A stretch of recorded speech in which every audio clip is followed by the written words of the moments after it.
Bismillahirrahmanirrahim. Assalamualaikum warahmatullahi wabarakatuh.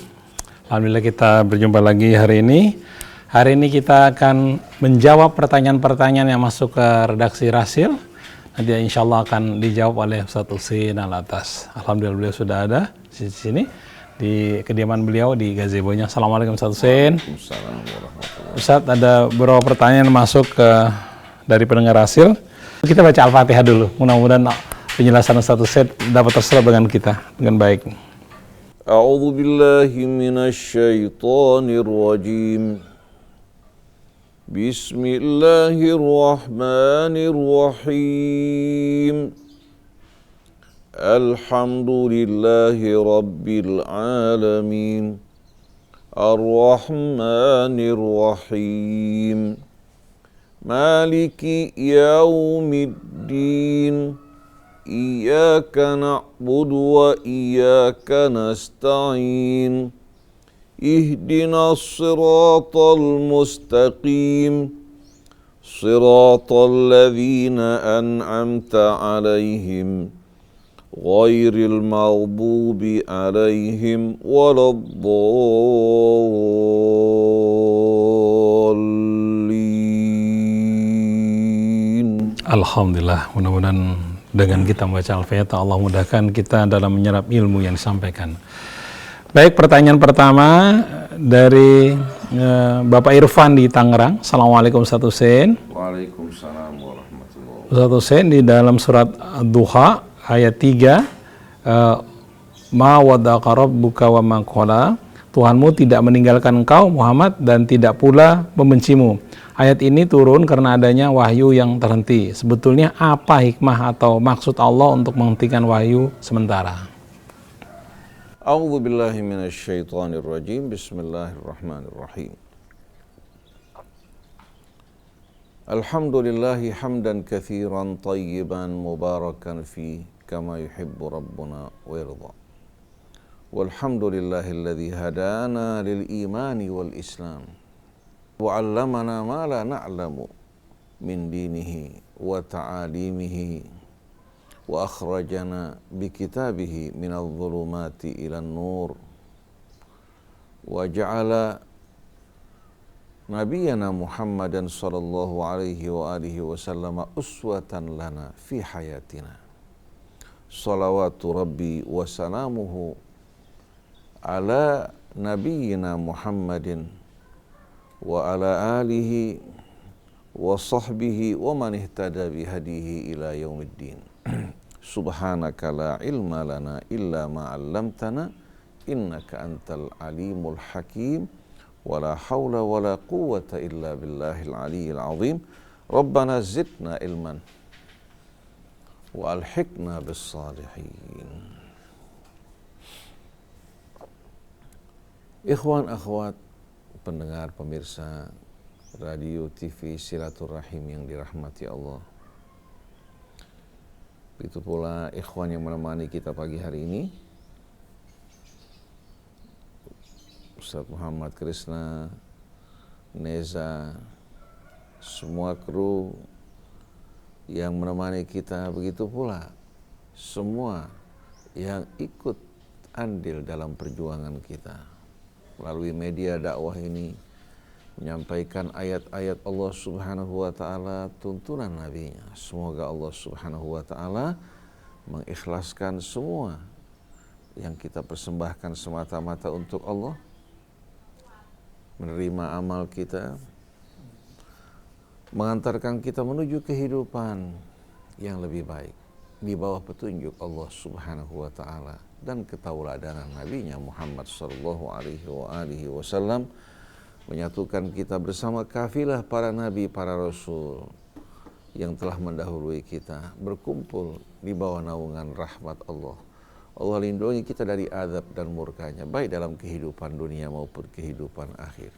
Allah mengampuni dosa kesalahan kita, kedua orang tua kita, dan seluruh kaum muslimin dan muslimat. Amin ya rabbal alamin. Ikhwan akhwat yang dirahmati Allah, saudara kita dari Tangerang, saudara Irfan bertanya, apa hikmah dibalik keterlambatan wahyu yang turun pada Nabi kita Muhammad sallallahu alaihi wasallam?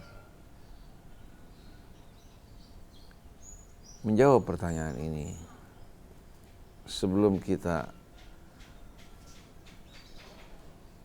berbicara tentang apa yang beliau tanyakan dalam surat Ad-Duha, perlu kita jelaskan sebagaimana penjelasan Allah bagi kita semua bahwa malaikat tidak turun membawa wahyu kecuali dengan perintah dan izin Allah. Dia tidak turun kecuali dengan perintah Allah, bukan dengan kemauannya. Membawa wahyu Allah Subhanahu wa taala sesuai dengan keadaan kondisi yang dibutuhkan. Ini merupakan kebijaksanaan Allah, sebagaimana ucapan malaikat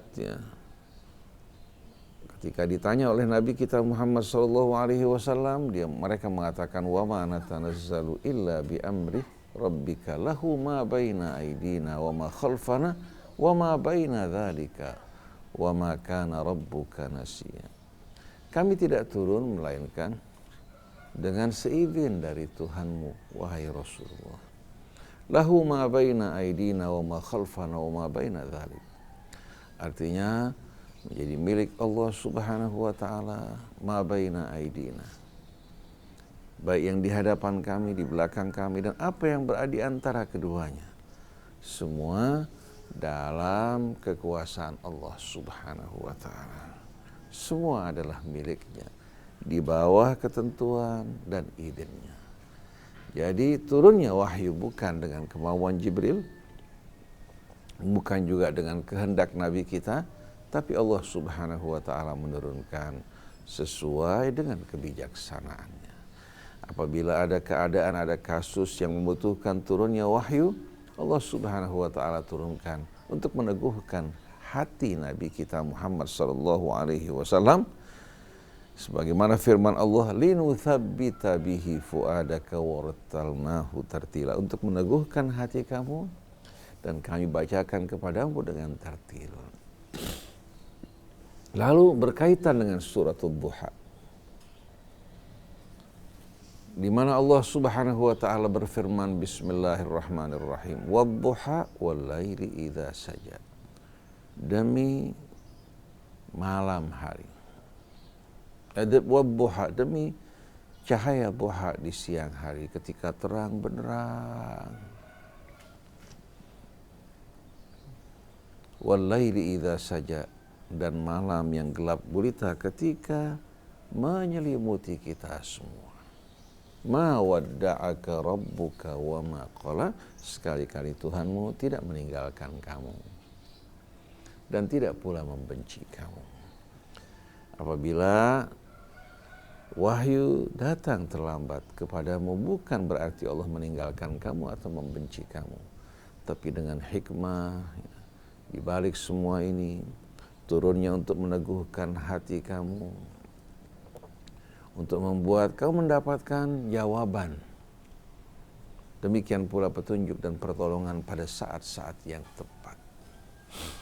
Dan seseorang di saat menghadapi sesuatu karunia secara terus-menerus, terkadang dia tidak menghargainya. Tapi apabila sesuatu datang kepadanya secara berkala, membuat dia akan merindukan.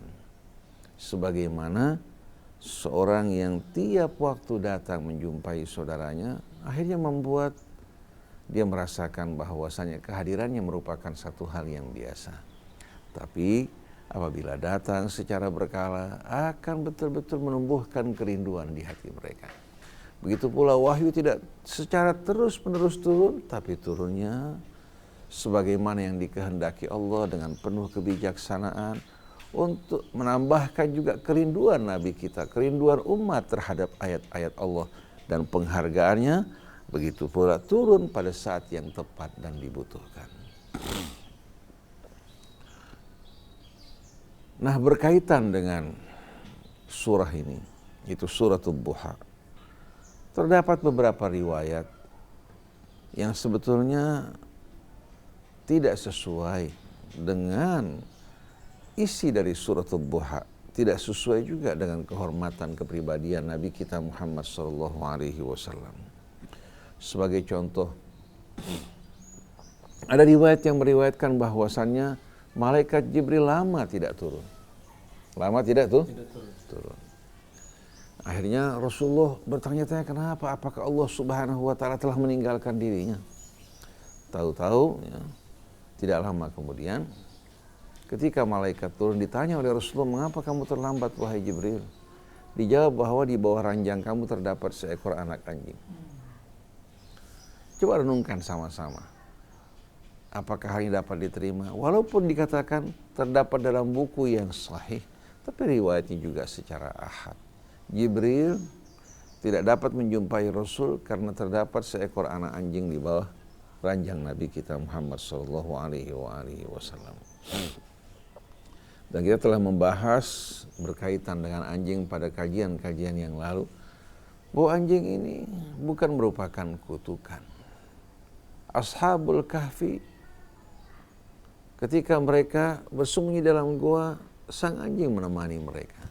Bahkan kita jumpai bahwasannya pada masa Nabi kita anjing dipergunakan untuk berburu, untuk menjaga ternak, dipergunakan juga untuk menjaga apa-apa yang mereka perlukan untuk mereka jaga. Bahkan Quran menyebutkan wa ma'allamtu minal jawarihi mukallibina tu'allimunahunna mimma 'allamakumullah, dan hewan-hewan yang kalian latih. Di antaranya anjing-anjing yang punya kecerdasan, mereka latih untuk berburu ya. Ini merupakan karunia Allah Subhanahu wa taala. Tapi kita pada saat ini ya, ditanamkan di hati kita rasa takut terhadap anjing secara berlebihan. Secara berlebihan bahkan melebihi takutnya kita terhadap perbuatan-perbuatan aniaya dan kezaliman. Terbangun dari mulai kanak-kanak. Sebetulnya anjing merupakan hewan yang cerdas, memberikan manfaat yang banyak bagi umat manusia. Asal mereka betul-betul memanfaatkannya dan tidak berbuat aniaya. Bukan seperti yang kita jumpai saat ini, mereka terkadang merawat anjing secara berlebihan, mengeluarkan juga harta mereka untuk merawat anjing tersebut, sedangkan manusia-manusia yang lapar susah di sekeliling mereka, mereka abaikan.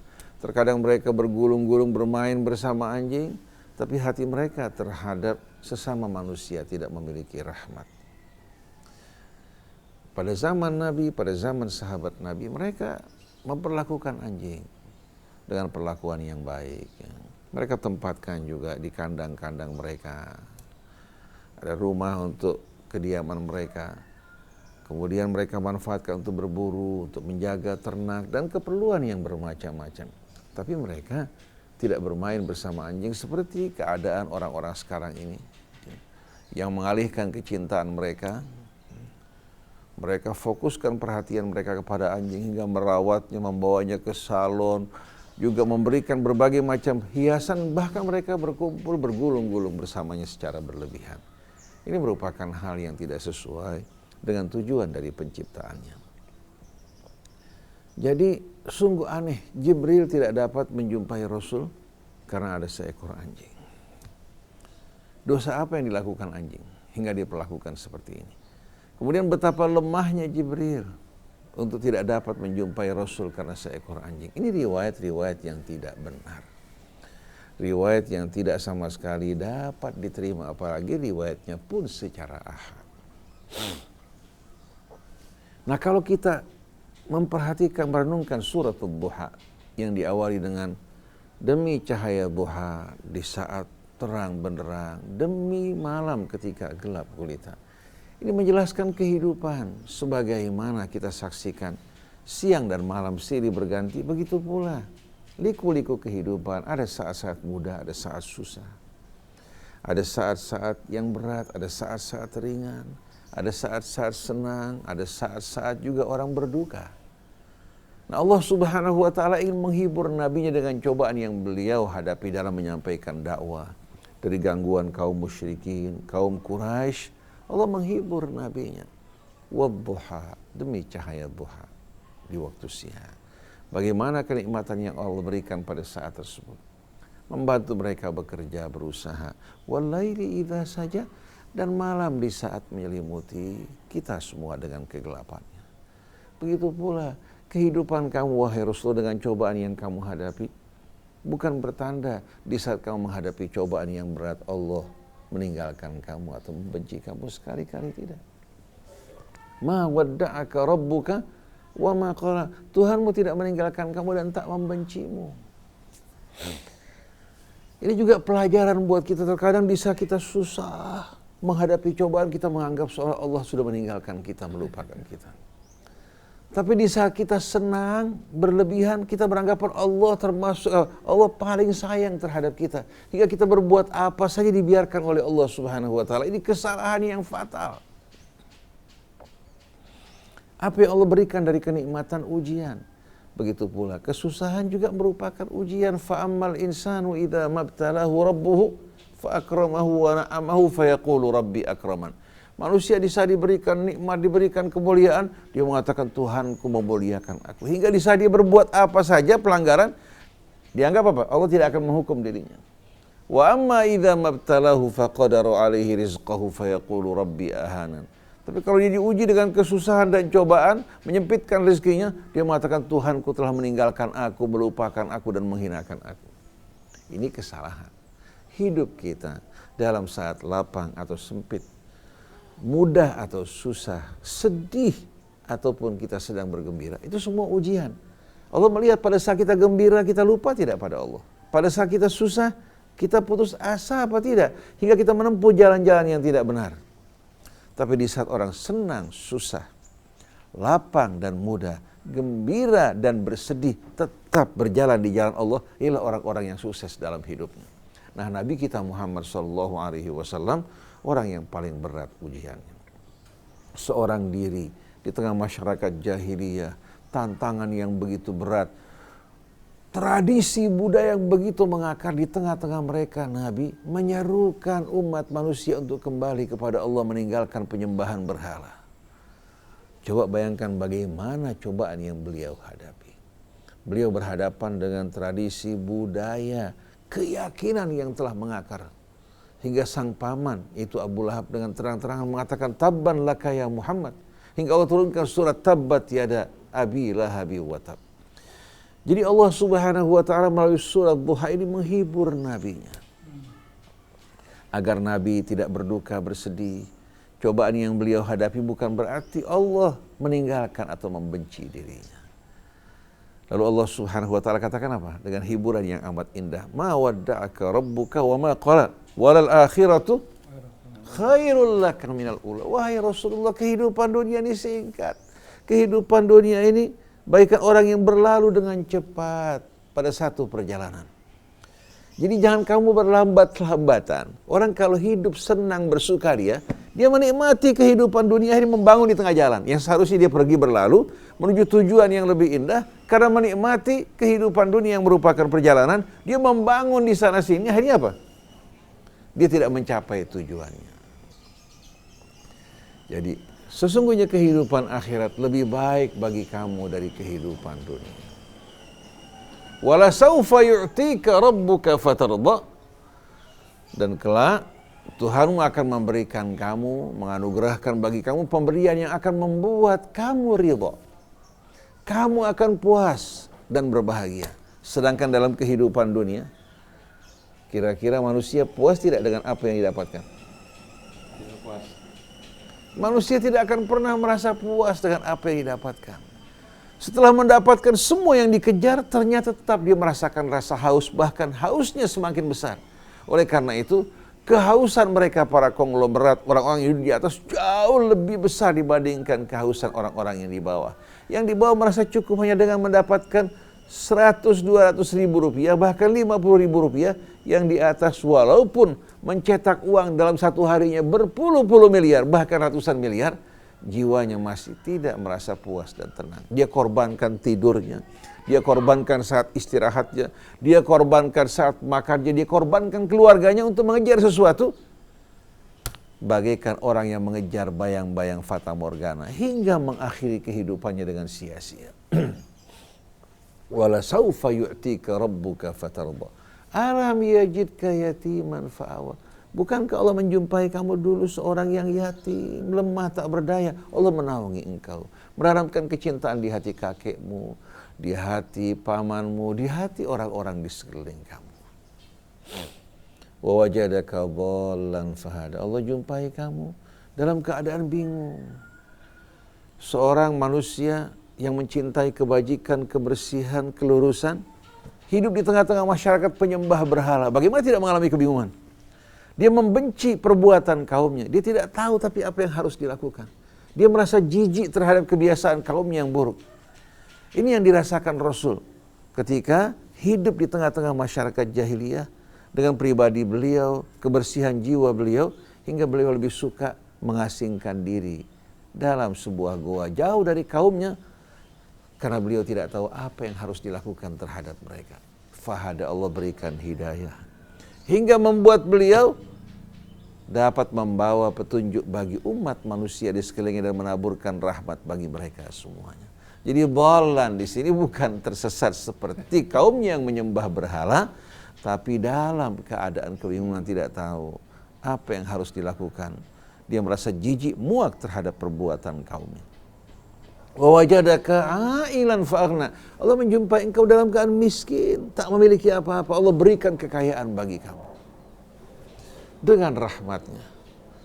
Hingga pada akhirnya Rasul bukan tidak ingin kekayaan di sekelilingnya, tapi tangannya menaburkan rahmat bagi orang-orang di sekelilingnya untuk kesejahteraan umat manusia. Oleh karena itu Allah katakan fa'ammal yatima fala taqhar wa ammas sa'ila fala tanhar. Belajarlah dari semua ini, bukan hanya Rasul, untuk kita semua. Hendaklah kamu dalam menghadapi anak yatim sebagaimana keadaan kamu, jangan bersikap keras, berbuat aneh. Ini tidak mungkin dilakukan Rasul. Tapi ayat ini walaupun berbicara kepada Rasul, sebetulnya kita ini yang sering kali lupa diri. Kemudian orang yang datang meminta, jangan kamu hardik, jangan kamu perlakukan dengan kasar. Kalau kamu tidak punya, kamu berkata baik padanya sambil menantikan datangnya rahmat Allah Subhanahu wa taala. Wa amma bi ni'mati rabbika fahaddits. Adapun terhadap nikmat Tuhanmu, hendaknya kamu selalu mengingatkan diri kamu. Bukan cerita ke sana kemari, saya habis dapat keuntungan sekian, tapi tangan tidak memberi. Kamu ingatkan diri kamu, semua ini nikmat Tuhanmu. Kalau bukan karena rahmat, kamu tidak akan memiliki apa-apa. Hingga kamu berbagi dengan mudah terhadap orang di sekelilingmu. Jadi wa amma bi ni'mati rabbika fahaddits, hendaklah nikmat Tuhanmu selalu kamu apa? Kamu bicarakan, kamu ingatkan kepada diri kamu. Kemudian di saat kamu berbagi juga katakan bahwa semua ini merupakan nikmat karunia Allah, bukan karena usaha dan kemampuan kita. Jadi surah Ad-Duha ini surah yang berisikan pendidikan, hiburan bagi Nabi, bagi Rasulnya, juga bagi semua orang yang beriman. Bahwa kehidupan terang dan gelap, susah dan senang silih berganti. Di saat seorang menghadapi cobaan bukan berarti Allah meninggalkan dirinya. Di saat Allah mencoba dirinya dengan kesenangan bukan pertanda bahwa kesenangannya itu sebagai tanda kasih sayang. Tapi itu merupakan ujian dari Allah untuk dirinya, apakah dia bersyukur atau tidak. Sebagaimana ucapan Sulaiman, Nabi yang mendapatkan karunia yang begitu besar, dia mengatakan hadza min fadli rabbi, ini merupakan karunia Tuhanku. Dia kembalikan semua kepada karunia Allah. Liyabluwani ashkuru am akfur, untuk menguji aku apakah aku ini bersyukur ataukah aku orang yang ingkar dengan nikmat Allah. Wa man syakara fa innama yashkuru li nafsihi. Siapa yang bersyukur, maka syukurnya itu akan kembali kepada dirinya, membawa manfaat dan nikmat yang tak terhingga serta balasan yang berlipat kali ganda. Tapi sebaliknya wa man kafara, siapa yang ingkar, fa inna rabbi ghaniyyun karim, Tuhanku maha kaya lagi maha mulia, tidak butuh kepadanya. Jadi berkaitan dengan cerita-cerita di seputar surat Ad-Duha, bahwa Nabi karena terlambatnya wahyu datang kepadanya, beliau bersedih, berduka, sampai dalam riwayat beliau naik ke atas puncak gunung ingin melontarkan dirinya, membunuh diri. Ini mustahil. Rasul bukan orang-orang yang berjiwa lemah, tidak. Nabi ini bukan seorang yang memiliki mental yang rendah, di saat mengalami stres langsung akan melakukan bunuh diri. Ini semua riwayat-riwayat dimasukkan ke dalam apa? Ke dalam penafsiran-penafsiran ayat-ayat Al-Quran untuk menyesatkan kita dari ayat-ayat Allah yang membawa penerangan dan petunjuk, yang menjadikan Nabi sebagai sebaik-baiknya suri tauladan bagi kita semua. Begitu juga keterlambatan wahyu dikaitkan dengan apa? Dengan adanya seekor anak anjing di bawah ranjang Nabi kita Muhammad SAW ini hanya merupakan ucapan orang-orang yang mengigo, orang-orang yang melindur, bukan orang-orang yang berakal. Tapi wahyu datang, turun, dan terlambat, semua dengan kebijaksanaan Allah Subhanahu wa Ta'ala. Cuma cobaan yang begitu berat kepada Nabi kita Muhammad SAW membuat beliau bersedih, berduka. Lalu Allah datang menghibur dirinya. Sebagaimana firman Allah, ya ayyuhal muzammil, qumil laila illa qalila. Wahai orang yang sedang berselimut. Berselimut terkadang bukan karena kedinginan, ya, tapi berselimut karena bersedih, berduka, menghadapi sesuatu dan berat cobaan yang dihadapi Nabi. Lalu Allah mengarahkan dirinya untuk bangun di waktu malam agar memiliki kekuatan dalam menghadapi cobaan yang berat.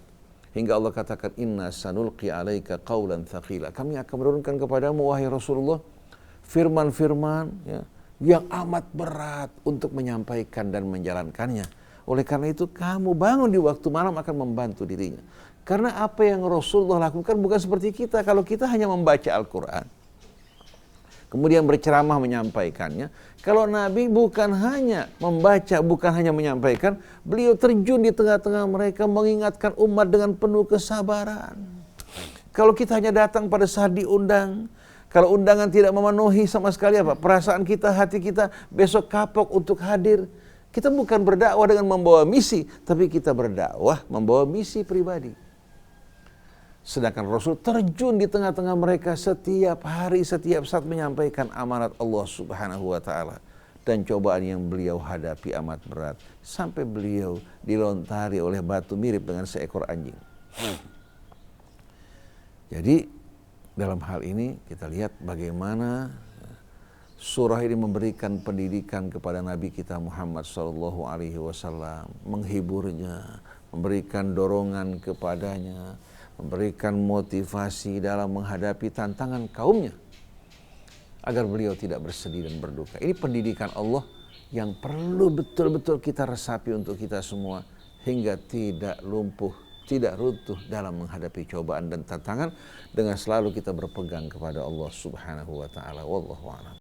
Ya, Ikhwan Anwat masih di acara Tanya Jawab bersama Ustaz Husain Alatas, dan acara ini dapat didengar di Latansa Sukabumi, Habibullah Banyuwangi, Sela FM Batam, dan juga Luciana Number One Semarang, Madinah Pontianak, dan Salam Palembang.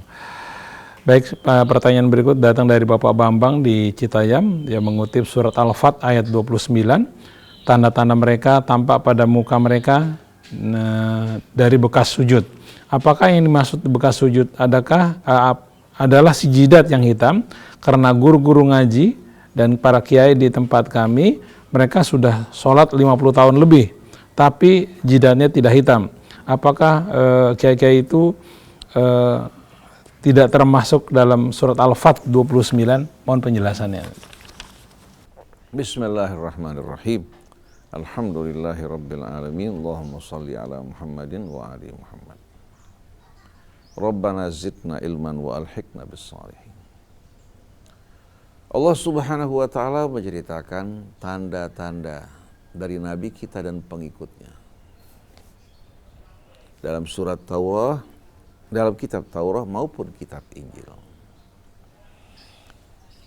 Ciri-ciri ini seharusnya betul-betul menjadi apa? Menjadi bimbingan buat kita agar kita bersifat sebagaimana sifat-sifat yang disebutkan pada ciri-ciri tersebut. Tapi ternyata kebanyakan kita justru berbeda dengan apa yang Allah gambarkan mengenai pengikut Nabi kita.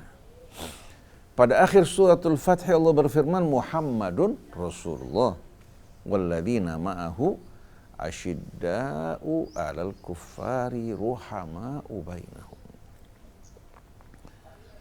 Muhammad adalah Rasulullah. Jadi bukan hanya seorang manusia biasa, ya, sebagaimana manusia yang lain hingga ucapannya dan apa yang disampaikan diperlakukan sebagaimana kita mendengarkan apa yang disampaikan orang lain. Tapi beliau adalah Rasul yang diutus oleh Allah, menyampaikan risalah Allah. Maka tidak akan keluar dari mulut beliau kecuali sejalan dengan risalah Allah. Kalau tidak, maka beliau adalah seorang yang mengkhianati Allah, dan ini mustahil dari seorang seperti Nabi kita yang dikenal sebagai As-Sadiqul Amin akan berkhianat terhadap Allah. Dan Allah tidak akan membiarkan dirinya apabila dia mengada-adakan dari sisinya, sebagaimana firman Allah, walau taqawwala alaina ba'dal aqawil la akhadna minhu bil yamin thumma laqata'na minhu al-watin. Seandainya dia mengada-adakan kebohongan atas nama kami, niscaya kami akan memutuskan jantungnya. Udara jantungnya kami akan putuskan, dan tidak ada seorang pun dari kalian yang akan kuasa untuk menolong dirinya. Nah, Nabi kita Muhammad SAW kita harus pandang sebagai seorang yang membawa risalah dari sisi Allah. Oleh karena itu yang dituntut oleh Allah bukan hanya kita mengagumi Nabi kita, bukan hanya kita berdendang melakukan kemuliaan beliau, ya, atau kita mengaku sebagai orang yang mencintainya, tapi yang dituntut oleh kita mengikuti beliau, menyambut risalah yang beliau bawa. Dan orang yang termulia di antara kita adalah orang yang paling patuh dalam mengikuti beliau. Jadi Muhammadun Rasulullah, Muhammad adalah Rasulullah yang membawa risalah dari Allah, dan risalah yang beliau bawa dari sisi Allah adalah kitab suci Al-Quran. Bukan kitab yang lain, kitab suci Al-Quran yang tidak terdapat keraguan di dalamnya, tidak terdapat noda, tidak terdapat kebohongan. Seluruhnya adalah petunjuk dan cahaya bagi umat manusia. Adapun yang lain yang diriwayatkan dikumpulkan atas nama Rasul, perlu kita periksa terlebih dahulu di hadapan Al-Quran untuk membuktikan kebenarannya.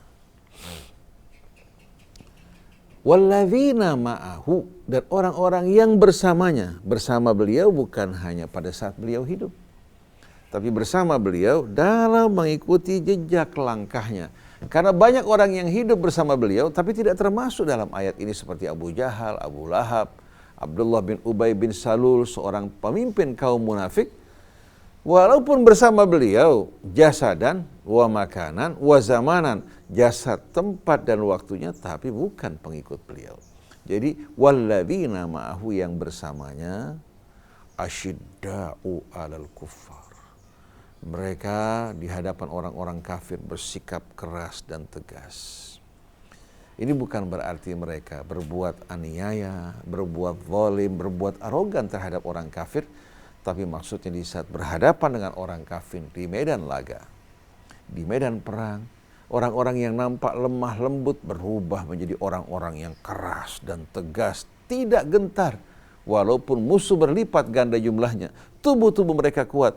Orang yang beriman dalam keadaan lemah, tapi iman mereka membuat mereka menyala-nyala berapi-api. Tapi tidak melakukan perbuatan aniaya. Mereka hanya bersikap keras mengangkat senjata pada saat mereka dizalimi.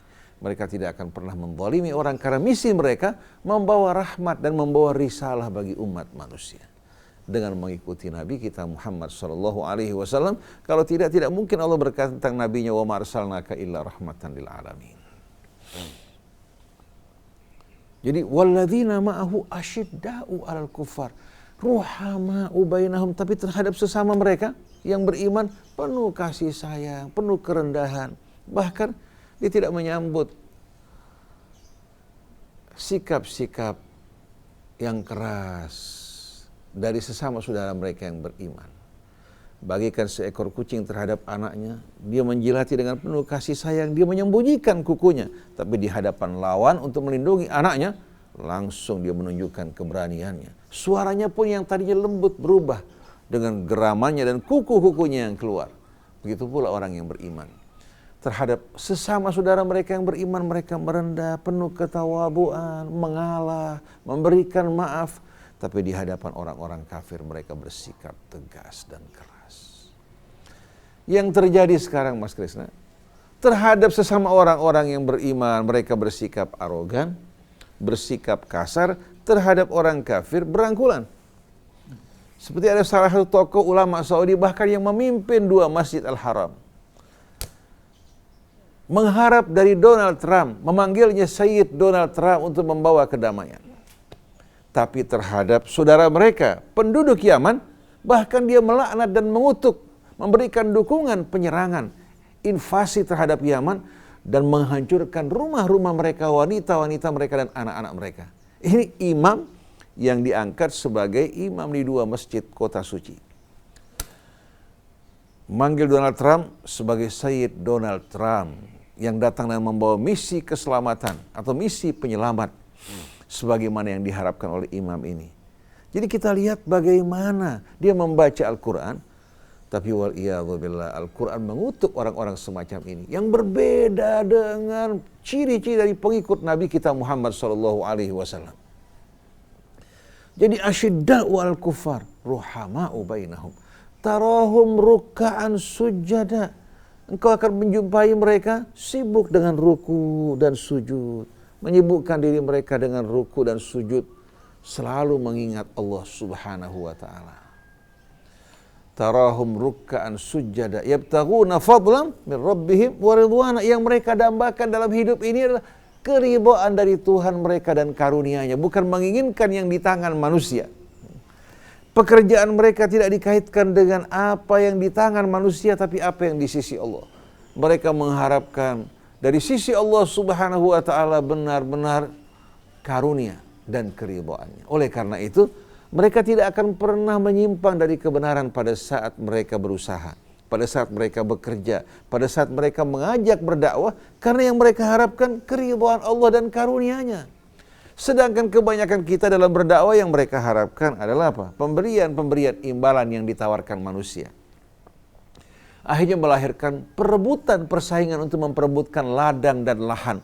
Akhirnya saling berkotak-kotak, menjadikan umat manusia sebagai ladang-ladang mereka yang mereka bagi menjadi daerah-daerah kekuasaan, kemudian saling menyesatkan, mengkafirkan satu dengan lainnya, semua karena hubbud dunia. Kalau mereka menginginkan karunia Allah dan keridhaan-Nya, mereka betul-betul menyampaikan dakwah dengan bersih dan tulus, menyampaikan ayat-ayat Allah.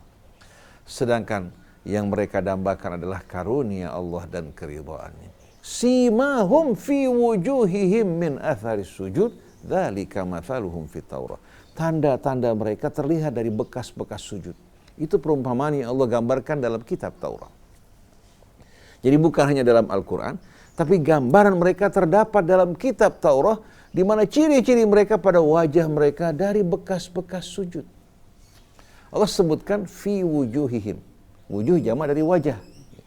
Bukan hanya sebatas jidat, tapi wajah. Oleh karena itu yang dimaksudkan dengan ayat ini bukan sebatas jidat yang berwarna hitam. Karena walaupun orang tidak bertakwa, walaupun orang tidak beriman, dia bisa membuat jidatnya hitam. Dengan apa? Dengan menggosok-gosok jidatnya di atas apa? Di atas permukaan pasirnya, atau di atas permukaan katakan tikar ya. Dia bisa membuat jidatnya dalam waktu lama berubah menjadi hitam. Tapi Allah sebutkan tanda-tanda mereka pada wajah mereka. Wajah orang yang sujud, yang mengharapkan karunia Allah, keridhaannya lembut. Sorot matanya, air mukanya. Beda dengan wajah orang-orang yang tidak ruku dan sujud. Yang satu penuh kesombongan, keangkuhan. Sorot matanya pun apa? Sorot mata yang sama sekali apa? Tidak membawa rahmat.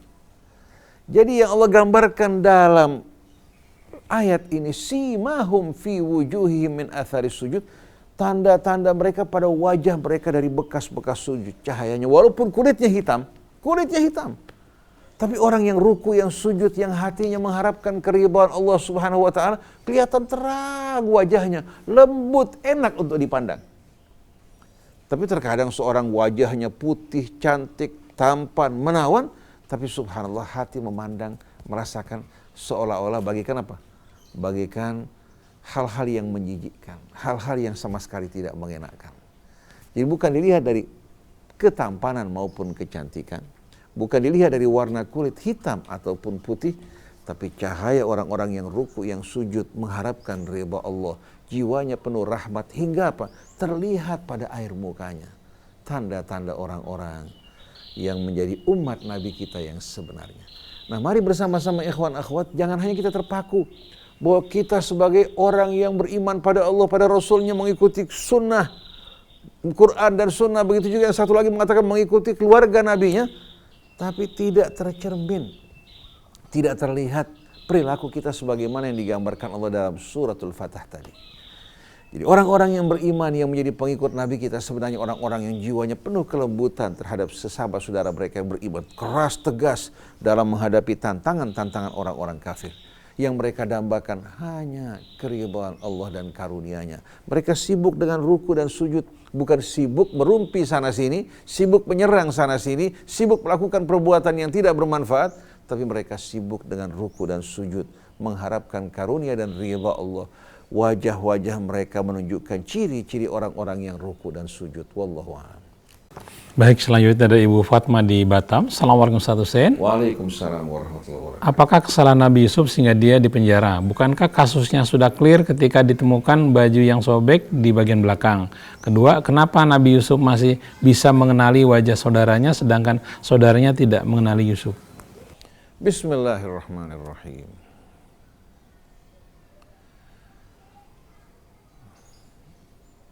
Kasus Nabi kita Muhammad kasus Nabi besar ya, yang diutus oleh Allah, Yusuf alaihi salatu wassalam bersama Imra'atul Aziz, telah selesai dengan kesaksian dari keluarga wanita tersebut yang membuktikan bahwa Yusuf sekali-kali bukan orang yang menjadi pelaku yang ingin menganiaya istri sang pemuka Mesir, tapi si wanita. Dan buktinya dengan sobekan baju bahagian belakang. Hingga suaminya berkata, wahai wanita, bertobatlah kamu dari kesalahan kamu. Wahai Yusuf, berpalinglah dari hal ini untuk tidak menyebut-nyebutnya kembali. Tapi ternyata suami ini melakukan kesalahan. Sudah melihat kejadian tersebut, masih tidak memisahkan Yusuf dari apa? Dari si wanita. Kecemburuannya kurang, hatinya baik, tapi kecemburuannya kurang. Seharusnya kalau sudah melihat tanda-tanda seperti ini dari si wanita, dia harus memisahkan, karena sekali dia melakukan, orang seperti ini bisa melakukan untuk kedua kalinya. Akhirnya si wanita merencanakan satu rencana. Dia mengundang teman-temannya yang membicarakan di luar tentang keburukan perilakunya, yang tergoda oleh anak yang diangkat.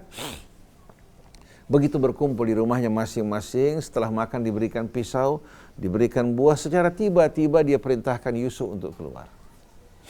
Begitu Yusuf keluar atas perintah wanita ini, tanpa mereka sadari, karena ketampanan pesona Yusuf, mereka mengiris jari mereka. Akhirnya Imra'atul Aziz secara tidak langsung mengatakan, kalian tergoda hanya sekali pandang, mengiris jari kalian, bagaimana saya yang setiap hari bersamanya? Artinya dia membenarkan perbuatan dirinya. Akhirnya kalau tadinya hanya istri pemuka Mesir yang tergoda, sekarang wanita yang lain semua ikut tergoda. Akhirnya mereka ya meminta kepada Yusuf ya, untuk melakukan apa yang mereka inginkan. Bukan hanya satu sekarang, tapi wanita-wanita lain juga apa? Yang tergoda. Ya. Kemudian mereka mengancam, kalau seandainya Yusuf tidak mengikuti apa yang mereka inginkan, mereka akan bersaksi semuanya bahwa Yusuf ya bermaksud buruk terhadap mereka. Kalau satu orang yang bersaksi bisa dibantah, tapi kalau beramai-ramai, akhirnya Yusuf alaihi salatu wassalam meminta kepada Allah ya, untuk dijauhkan dari mereka. Sampai beliau berdoa, Rabbis sijnu ahabbu ilai, wahai Tuhanku, wahai pengasuhku, wahai pemeliharaku, wahai yang telah merawat aku, penjara lebih aku sukai daripada ajakan mereka. Mimma yad'unani ilai. Bukan satu orang nih. Karena kalau hanya Imra'atul Aziz, mimma tad'uni ilai. Nah, dalam bahasa Arab, mimma yad'unani ilai menunjukkan ajakan dan seruan mereka. Jadi, wahai Tuhanku, aku lebih suka memilih penjara daripada ajakan dan godaan mereka. Secara nggak langsung menunjukkan bahwa mereka mengancam. Kalau tidak mau mengikuti mereka, mereka akan bersaksi membuat Yusuf dimasukkan dalam penjara. Tapi manusia suci ini ternyata sedikit pun tidak tergiur dengan keindahan mereka. Mungkin kalau sebagian kita mengatakan, darurat tubihul mahdurat. dengan alasan darurat ya, untuk menyelamatkan diri, mengikuti kemauan mereka. Tapi Yusuf menolak untuk melakukan perbuatan hina ini. Dia tidak ingin jiwanya terpenjara oleh perbuatan dosa sepanjang masa. Wa illa tasrif anni kaidahunna asbu ilaihinna wa aku minal jahilin. Kalau engkau tidak palingkan aku ya Allah dari mereka, aku takut nanti akhirnya aku apa? Akhirnya terbayang-bayang kepada mereka pada saat jiwaku lemah dan aku terjerumus menjadi orang-orang yang bodoh. Allah kabulkan permintaan Yusuf. Yusuf masuk ke penjara karena doanya. Sampai pada akhirnya ketika Yusuf telah memberikan takwil mimpi kepada salah satu narapidana, sang raja juga bermimpi buruk tidak mendapatkan takwilnya, maka orang tersebut mengatakan, saya akan membawa orang yang menjelaskan mimpi kamu. Akhirnya apa? Begitu raja mendengarkan takwil mimpi yang disampaikan oleh Yusuf, raja mengatakan, bawa orang tersebut ke hadapan kami. Yusuf menolak untuk keluar dari penjara dengan koleksi raja. Karena kalau dia keluar dengan koleksi raja sepanjang masa namanya tetap dalam keadaan buruk. Dia mengatakan, saya minta kasus wanita-wanita yang menggoda saya supaya dibuka kembali dan diperiksa di hadapan raja. Akhirnya dikumpulkan di hadapan raja, raja bertanya pada mereka, apa yang terjadi sebenarnya terhadap kalian bersama Yusuf? Akhirnya wanita-wanita yang tadinya bersama Imra'atul Aziz mengaku bahwa kami tidak pernah menjumpai keburukan dari orang ini. Dan dia benar-benar orang yang jujur dan amanah. Nah pada saat itu Imra'atul Aziz yang dikenal di tengah-tengah kita dengan nama Zulaiha, benar atau tidaknya wallahu alam, nama itu, dia mengatakan al-ana hasal haqqu ana rawattuhu an nafsi. Sekarang tersingkaplah kebenaran, saya yang menggoda dirinya. Tapi dia tetap bertahan dari perbuatan tersebut. Akhirnya Yusuf mengatakan apa? Dia mengatakan dzalika liya'lama anni lam akhunhu bil ghaibi wa anna Allah la yahdi kaidal khainin. Saya minta kasus ini dibuka bukan karena ingin mempermalukan, bukan karena tujuan yang buruk, tapi agar suami wanita ini tahu bahwa saya tidak pernah mengkhianati dirinya di saat dia tidak ada. Karena Yusuf berat kalau orang yang merawat dirinya dengan penuh cinta kasih merasa dikhianati. Oleh karena itu Yusuf mengatakan agar dia tahu bahwa saya tidak pernah sama sekali mengkhianati dirinya di saat dia tidak ada. Jadi liya'lama kembali kepada suami wanita ini. Oleh karena itu mana mungkin Yusuf menikah dengan Zulaiha di kemudian hari. Jadi Yusuf masuk ke dalam penjara. Setelah kasus yang pertama dirinya bebas, masuk ke dalam penjara karena kesaksian banyak wanita yang menjadi teman wanita ini.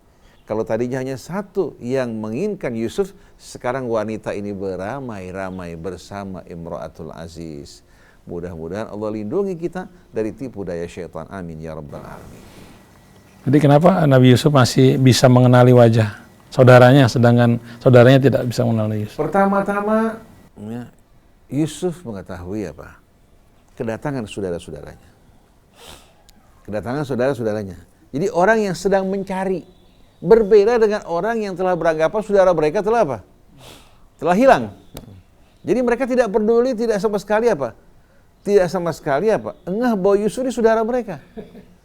Oleh karena itu, pada akhirnya, innaka la anta Yusuf. Kalau itu kamu benar-benar Yusuf. Jadi hati mereka sudah mulai berasa ini mirip dengan saudara mereka. Tapi tidak bisa meyakinkan. Kenapa? Yusuf yang mereka kenal adalah orang yang mereka jual di pasar perbudakan, sedangkan ini seorang pemuka negeri Mesir. Mana mungkin Yusuf? Nah kemudian Yusuf meminta kepada saudara-saudaranya yang besar ini untuk membawa saudara mereka pada saat datang kembali ke Mesir. Kalau tidak, Yusuf tidak akan memberikan mereka apa yang mereka inginkan. Akhirnya begitu apa? Begitu mereka kembali membawa saudara mereka, Yusuf langsung mengenali. Karena dia memang sedang mencari, ya. Sedang mencari. Nah melalui saudara-saudara mereka tahu bahwa saudara kecilnya yang bernama Bunyamin. Oleh karena itu ketika mereka masuk ke hadapan Yusuf pertama kali, ya, mereka tidak mengenali Yusuf, tapi Yusuf mengenali mereka. Kalau satu orang mungkin dia akan apa? Akan merasa tidak yakin. Tapi kalau semuanya berkumpul bersama-sama datang ke hadapan Yusuf, Apalagi Yusuf juga menyimpan apa? Semua perbuatan mereka, bagaimana melupakan mereka. Apalagi perubahan yang terjadi pada mereka tidak terlalu besar. Karena mereka sudah dewasa. Mereka sudah apa? Biasanya orang kalau sudah dewasa, ya, perubahan tidak terlalu apa? Kalau dari anak kecil menuju saat-saat dewasa, pasti perubahannya akan cukup besar. Tidak heran kalau mereka tidak begitu mengenali Yusuf dengan yakin, sedangkan Yusuf mengenali mereka. Apalagi Yusuf juga merasakan perbuatan mereka. Biasa seorang akan mengingat seseorang karena cinta atau kebencian. Saudara itu satu ibu atau bukan? Lain ibu. Lain ibu. Lain ibu. Lain ibu. Kemudian mereka merasa mereka kerja keras dengan susah payah, kok ayah mereka lebih peduli terhadap Yusuf. Padahal waktu mereka kecil juga, ayah mereka memperlakukan mereka sama. Kenapa yang tua iri pada yang kecil? Nah, di sini pelajaran buat kita agar orang tua jangan sekali-kali apa? Jangan sekali-kali membedakan di antara anaknya. Kalau dia kecup yang satu, berikan kecupan pada yang lain. Merangkul yang satu, merangkul yang lain. Jangan sekali-kali dia membeda-bedakan di antara anaknya, akhirnya menyiapkan bom waktu kebencian di hati mereka pada saat mereka mampu untuk melampiaskan waliyadzubillah. Baik, selanjutnya dari Bapak Rana di Depok. Assalamualaikum Ustaz Hussein. Waalaikumsalam warahmatullahi wabarakatuh. Ustaz, dalam surat Al-Fatihah, siapakah ini maksud dengan maghdub dan bolin? Dalam Al-Quran, Allah Subhanahu wa Ta'ala menyebutkan orang-orang yang dimurkahi Allah Subhanahu wa Ta'ala. Di antara yang Allah sebutkan, di antaranya ya, sifat-sifat mereka ya, yang menentang para nabi, merencanakan untuk melakukan pembunuhan terhadap mereka, melecehkan Rasul yang diutus oleh Allah, bahkan bersikap kurang ajar terhadap Tuhan mereka. Kisah-kisah kejahatan yang dilakukan oleh orang-orang Yahudi, Bani Israel terhadap Nabi Musa sebagai contoh. Setelah diselamatkan oleh Nabi Allah Musa alaihi salatu wassalam, mereka menyeberangi lautan, ternyata menjumpai para penyembah berhala. Mereka minta dibuatkan berhala yang mereka sembah. Sebagaimana dalam suratul A'raf. Ij'al lana alihatan kama lahum alihah. Nabi Allah Musa terheran-heran terhadap mereka. Setelah itu mereka diajak oleh Allah Ta'ala melalui apa? Lisan Musa untuk berperang memerangi penghuni Yerusalem yang berkuasa dan berbuat aniaya dengan penuh kezaliman. Mereka mengatakan bahwa kami tidak akan masuk sampai mereka keluar. Kalau mereka keluar baru kami masuk. Karena di dalamnya terdapat orang-orang yang kuat yang kami tidak mampu lawan. Nabi Musa mengingatkan mereka. Janji Allah Ta'ala bahwa Allah akan menolong mereka. Mereka mengatakan, Ibhab anta wa rabbuka faqatila. Pergi kamu bersama Tuhanmu. Inna hahuna qaidun. Kita nunggu di sini. Kemudian juga ucapan mereka kepada Nabi Musa. Yang menggambarkan tidak ada penghargaan terhadap Allah. Ud'u lana rabbaka yubayyin lana mahi. Ud'u lana rabbaka yubayyin lana ma launuha. Mohon pada Tuhanmu. Bukan bilang Tuhan kami. Tuhanmu. Bayangkan coba. Menjelaskan pada kami sapinya bagaimana, warnanya bagaimana, keadaannya bagaimana, dengan adab yang tidak ada sama sekali. Nah, al-maghdub alaihim adalah orang-orang yang tahu kebenaran, yang tidak menghormati kebenaran, ya. Kemudian juga melakukan kejahatan-kejahatan yang bermacam-macam. Orang-orang yang tahu kebenaran tapi tidak mengamalkannya, tidak melaksanakannya, bahkan melecehkan dan mencemohkan kebenaran dan orang-orang yang membawa kebenaran. Sedangkan ad-dallin, orang-orang yang mau mencari kebenaran tapi tersesat dari kebenaran tersebut.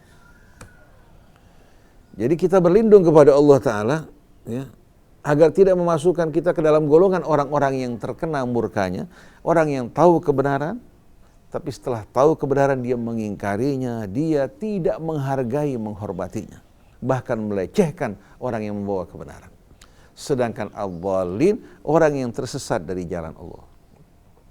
Kalau dia mengikuti bimbingan petunjuk Allah dalam kitabnya, niscaya dia akan bersama kebenaran. Tapi sayang, dia bukan mengikuti petunjuk Allah dalam kitabnya, dia mengikuti selera dia dan hawa nafsunya. Kita jumpai umat Islam pada saat ini terpecah belah, masing-masing mengklaim bahwa mereka orang yang selamat. Sebagai al-firqatun najiyah, orang yang berjalan di atas jalan-jalan kebenaran dengan mengikuti Rasul dan as-salafus saleh. Tapi subhanallah, masing-masing yang mengklaim diri mereka sebagai golongan penyelamat, golongan yang selamat, mereka tidak pernah sama sekali mengukur diri mereka, apa yang mereka lakukan di hadapan tolok ukur kebenaran, yaitu Al-Quran. Sebahagian mengukur kebenaran dengan as-salaf as-salih. Kemudian masing-masing memiliki salaf yang berbeda. Sufiyah memiliki salaf. Ya. Kemudian kita jumpai juga kalangan-kalangan non-sufiyah memiliki salaf. Masing-masing memiliki salaf pendahulu. Lalu kita bertanya, apakah salaf ini dalil? Apakah salaf ini tolok ukur? Padahal Allah telah menyebutkan dalam Al-Quran, wa idza qila lahum ittabi'u ma anzalallah, kalau mereka diajak kembali kepada apa yang Allah turunkan dalam kitabnya, qalu bal wajadna ma qalu bal nattabi'u ma alfaina alaihi aba'ana. Mereka bilang, enggak, kami hanya akan mengikuti apa yang kami dapatkan dari orang-orang tua kami, dari salaf-salaf kami. Awalau kana aba'uhum la yaqiluna syai'an wa la yahtadun. Apakah mereka akan ikut salaf mereka walaupun orang-orang tua mereka tidak berakal dan tidak mengikuti petunjuk Allah Subhanahu wa taala. Jadi salaf itu bukan dalil, bukan tolok ukur. Tapi tolok ukur sebagaimana yang Allah sebutkan adalah kembali kepada kitab Allah. Oleh karena itu jangan kita merasa puas, merasa bangga bahwasannya kita ini berada dalam kebenaran karena mengikuti doktrin kelompok maupun golongan kita, siapapun kita. Mau Syiah, mau Sunnah, mau Sufi, mau Salafi, atau yang mengaku sebagai Mu'tazilah, semua itu hanya merupakan klaim-klaim mereka, pengakuan-pengakuan mereka, tidak terbukti kecuali kalau apa yang mereka yakini, yang mereka lakukan telah dikembalikan kepada kitab Allah, lulus dari ujian kitab Allah, kemudian mereka lakukan dengan penuh ketulusan, mengikuti akhlak pribadi dari pengikut Rasul sebagaimana yang Allah gambarkan dalam suratul Fatah, baru mereka termasuk dalam golongan yang selamat. Kalau tidak, seperti dalam suratul Kahfi, qul hal nunabbi'ukum bil akhsarina a'mala. Maukah kalian kami beritahukan siapa orang yang paling merugi amalnya? Alladzina dhalla sa'yuhum fil hayatid dunya wa hum yahsabuna annahum yuhsinuna sun'a. Orang-orang yang sesat amal usaha mereka dalam kehidupan dunia, tapi mereka menganggap diri mereka paling benar, paling baik. Ini yang dikatakan ad-dhalin. Berbuat salah, menyimpang dari kebenaran, tapi dia beranggapan dirinya sebagai golongan yang selamat.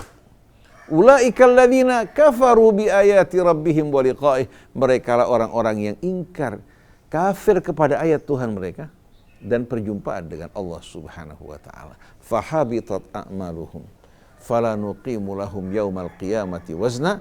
Maka amal mereka semua hancur berguguran dan kami tidak akan menimbang sedikit pun amal mereka. Amal mereka tidak ada harganya. Jadi berkaitan dengan orang yang terkena murkanya, sebagaimana firman Allah, wa ghadiballahu alaihim wa la'anahum wa adda lahum adzaban 'azima, adalah orang-orang yang tahu kebenaran tapi melanggarnya, melakukan kejahatan seperti pembunuhan yang berencana, yang Allah gambarkan dalam kitabnya, yang dilakukan oleh orang-orang Yahudinya. Kemudian yang tidak menghormati Rasul, kitab yang Allah Subhanahu wa taala turunkan kepada mereka.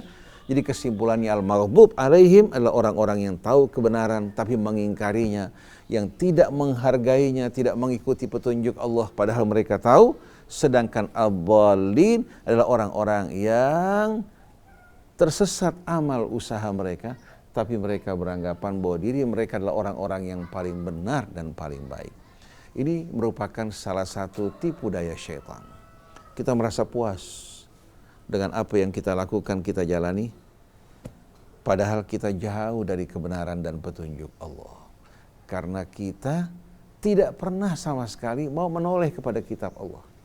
Tidak mau mengembalikan apa yang kita lakukan untuk diukur dan diperiksa di hadapan kitab Allah.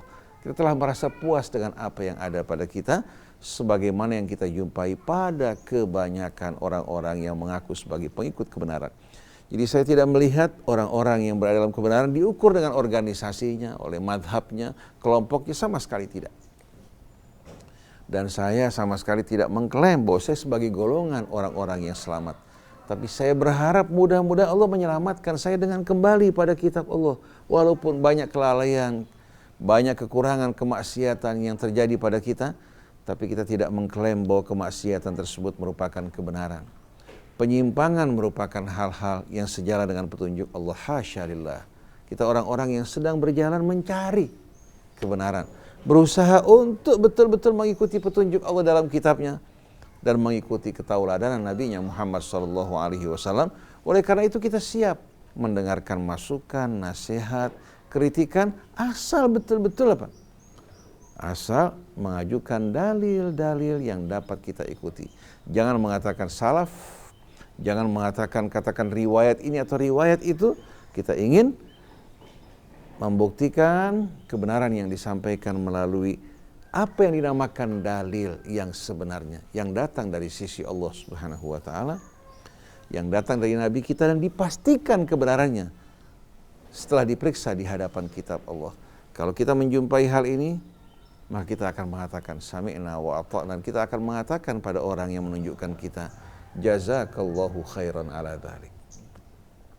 Jadi jelas sekali sebetulnya yang kita minta dalam sholat kita pada saat membaca suratul Fatihah, agar Allah menyelamatkan kita dari orang yang terkena murkanya, orang-orang yang tahu kebenaran tapi berpaling daripadanya.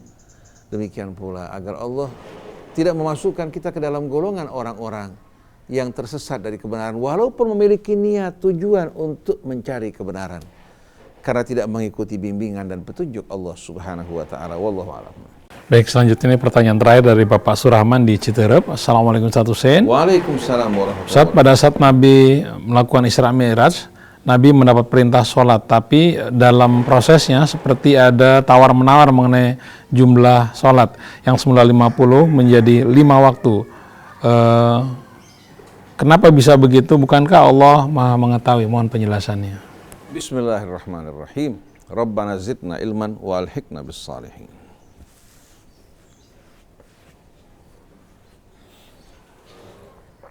Apabila kita membaca riwayat-riwayat di seputar Al-Isra wal Mi'raj, banyak terdapat kebohongan di sana maupun di sini. Banyak riwayat-riwayat yang tidak menenteramkan hati kita. Oleh karena itu, pada saat kita membaca riwayat-riwayat di seputar Isra dan Mi'raj, hendaklah kita berhati-hati. Kita kembalikan kepada tuntunan Allah Subhanahu wa taala dalam kitab yang tidak sejalan, kita sisihkan. Sebagai contoh, riwayat yang meriwayatkan bahwasanya Nabi ketika menjumpai Allah Subhanahu wa taala menerima kewajiban salat sebanyak 50 salat dalam satu hari. Nabi tidak tawar-menawar, kemudian Nabi turun. Akhirnya Nabi berjumpa dengan Nabi Allah Musa. Musa bertanya kepadanya, apa yang kamu terima? Dia mengatakan khamsina salatan fil yaumi wal laila. 50 salat dalam satu hari dan malam. Lalu Musa mengatakan, kembali kepada Tuhanmu. Umatmu tidak akan mampu. Saya telah mencoba hal ini pada pada umat saya. Coba renungkan, kembali kepada Tuhanmu, katakan padanya bahwasanya umatku tidak akan mampu.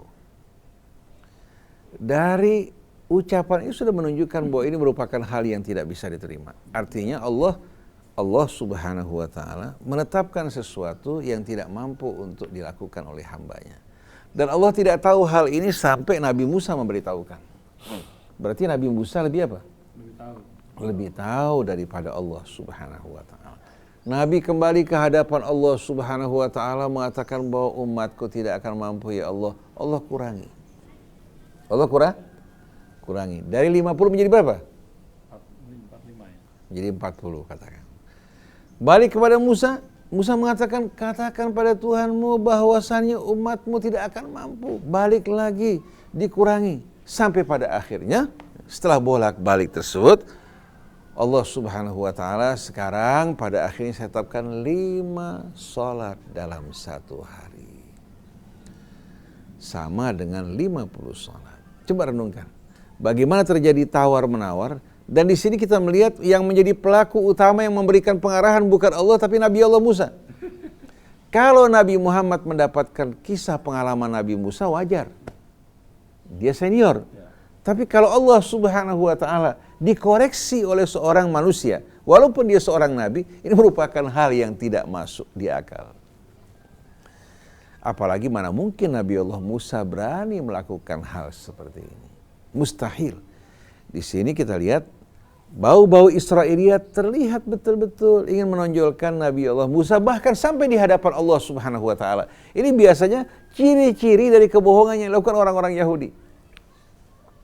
Padahal Nabi Musa merupakan seorang hamba yang saleh, yang taat, bertaubat pada Allah Subhanahu wa taala, tidak menyombongkan dirinya. Dan kalau seandainya katakan, ya, Allah menetapkan 50 sholat dalam satu hari, berarti tiap berapa saat kita sholat? 50 dibagi 24, berarti berapa? Paling nggak setiap setengah jam kita sholat. Kira-kira kapan dia akan menjalankan kewajiban dia untuk mencari nafkah, dan kapan dia akan tidur? Tiap setengah jam dia harus melakukan sholat. Ini mustahil Allah menetapkan sesuatu yang mustahil dilakukan oleh apa? Oleh manusia. Ditambah lagi di sini kita lihat Nabi Musa menempatkan dirinya atau ditempatkan lebih senior daripada Allah Subhanahu wa taala.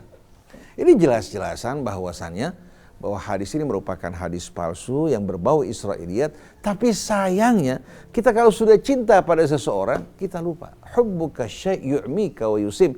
Cintamu pada sesuatu membuat kamu apa? Tuli, ya. Dan apa? Dan buta. Nah, karena kita sudah dari mulai kecil ditanamkan di hati kita akan kesucian kitab Bukhari, Muslimnya, di kalangan Syiah katakan Al-Kafi dan lain-lainnya, akhirnya mereka tidak lagi memiliki apa? Tidak lagi memiliki keberanian untuk melakukan koreksi. Padahal semua ini baik dari Syiah maupun dari Sunnah bukan kitab suci. Itu hanya merupakan kitab kumpulan manusia yang dikumpulkan setelah 200 tahun Rasulullah wafat. Kenapa justru kita mengutamakannya di atas kitab Allah? Sampai mereka mengatakan di kalangan ahlu sunnah, kitab yang paling sahih ashahul kutub ba'da kitabillah adalah Bukhari dan Muslim. Di kalangan Syiah ashahul kutub ba'da kitabillah arba'atu kutub. Al-Kafi, man la yahduruhul faqih, At-Tahdzib, wal Istibsar yang ditulis oleh At-Tusi. Saya katakan semua ini merupakan hal yang tidak benar. Oleh karena itu semua kalangan yang mengaku sebagai orang yang beriman pada Allah seharusnya merujuk kepada kitab Allah, menjadikannya sebagai mizan, furqan, menjadikannya sebagai muhaimin ala kulli kitab, bukan sebaliknya. Sudah jelas-jelasan bahwa riwayat ini tidak benar, tidak sesuai dengan kitab Allah, tidak sesuai dengan kesucian kehormatan Allah. Begitu pula kemuliaan Nabi Musa, kenapa harus diterima? Begitu juga riwayat yang menggambarkan Nabi Musa telanjang terlihat auratnya. Bagaimana mungkin orang bisa menghargai agama di saat dia melecehkan Nabi yang dimuliakan Allah Subhanahu wa taala? Dan mirip riwayat-riwayatnya dengan kisah-kisah yang terdapat dalam Perjanjian Lama. Kalau kita membaca Perjanjian Lama, kisah-kisah mengenai Solomon dan lain sebagainya, kita akan menjumpai penuh dengan intrik, penuh dengan kisah-kisah yang tidak masuk di akal. Seperti kemarin kajian kita dalam tema Mazaliqut Tafsir, kita menjumpai ayat Quran bukan lagi sebuah kitab suci yang memberikan bimbingan, tapi menggambarkan kisah roman seorang nabi yang penuh intrik. Nabi Daud yang penuh intrik, ya, merencanakan untuk merampas istri salah satu prajuritnya. Ini yang tidak masuk di akal sama sekali. Yang tidak dapat diterima, kesucian seorang nabi yang mulia dicemari oleh riwayat-riwayat, kemudian kita sebar luaskan. Bagaimana tanggung jawab kita di hadapan Allah Subhanahu wa taala? Begitu juga riwayat yang mereka nisbatkan kepada Nabi kita Muhammad SAW mengenai sepupu beliau yang menjadi mantan istri anak angkatnya. Kisah-kisah roman yang tidak masuk di akal. Ini kitab suci Al-Quran yang membimbing manusia ke jalan yang lebih baik, bukan seperti kebohongan-kebohongan yang telah terjadi pada kitab Perjanjian Lama yang dipalsukan, yang tidak lagi sesuai dengan apa yang datang dari sisi Allah. Oleh karena itu, saya ingatkan diri saya ingatkan para asatidzah, para ulama, sebelum berbicara, sebelum menyampaikan riwayat, hendaklah berhati-hati, periksa terlebih dahulu. Jangan kita lebih mengagungkan kitab kumpulan manusia dari kitab Allah Subhanahu wa taala. Akhirnya kita akan termasuk dalam golongan al-dhalin, orang yang tersesat yang merasa diri kita benar padahal kita paling jauh dari kebenaran. Ini mesti kita waspadai karena bukan hanya golongan pertama al-maghdub alaihim yang berbahaya, tapi yang lebih berbahaya al-dhalin. Karena mereka bukan hanya sesat tapi merasa diri mereka paling benar, paling baik. Jadi kita kembali pada tolak ukur Nabi dan pengikutnya dalam suratul Fatah. Mari kita membangun kehidupan sebagaimana yang Allah gambarkan tadi. Muhammadun Rasulullah walladzina ma'ahu asyidda'u wal kuffaru hama'u bainahum tarahum ruk'an sujada yabtaghuna fadlan minallahi wa ridwana simahum fi wujuhihim min atharis sujud dzalika mathaluhum fit Taurah. Kalau ini betul-betul kita penuhi sebagai sifat pribadi kita, insya Allah kita akan bersatu di jalan Allah. Oleh karena itu saya tidak berbicara mewakili kelompok manapun. Dan saya yakin mungkin sebagian besar kelompok atau setiap kelompok yang tidak suka dengan kebenaran pasti antipati dengan apa yang saya sampaikan. Baik dari kelompok Ahlus Sunnah atau kelompok Syiah, banyak dari mereka yang tidak puas dengan apa yang saya sampaikan. Karena saya bukan berdakwah untuk menyampaikan misi mereka, tapi menyampaikan risalah Allah Subhanahu wa Ta'ala. Mudah-mudahan ini menjadi penyelamat bagi kita di tengah-tengah kelalaian kita, kelupaan kita. Karena banyaknya pada saat ini hal-hal yang memalingkan kita dari Allah Subhanahu wa Ta'ala, Rasul dan kitabnya. Mudah-mudahan Allah menjaga kita, keluarga kita. Begitu pula kaum muslimin dan muslimat, seluruh pendengar dan pemirsa dapat menimbang apa yang kita sampaikan dan merenungkan kembali. Semoga Allah satukan kita semua dalam barisan pengikut Nabi kita Muhammad SAW sebagaimana yang Allah gambarkan dalam suratul Fath. Subhanakallahumma wa bihamdik, asyhadu an la ilaha illa anta astaghfiruka wa atubu ilaik. Wal afu minkum. Wassalamualaikum warahmatullahi wabarakatuh. Waalaikumsalam warahmatullahi wabarakatuh. Terima kasih Ustaz Husain. Ya demikian Iwan acara tanya jawab bersama Ustaz Husain Alatas. Silakan bagi Anda yang ingin mengajukan pertanyaan, tayangkan pertanyaan Anda melalui 0811999720. Baik, terima kasih. Saya Muhammad Krishna, Neza, kemudian juga Anis Fahri, mohon pamit. Wabillahi taufiq wal hidayah. Assalamualaikum warahmatullahi wabarakatuh. Waalaikumsalam warahmatullahi wabarakatuh.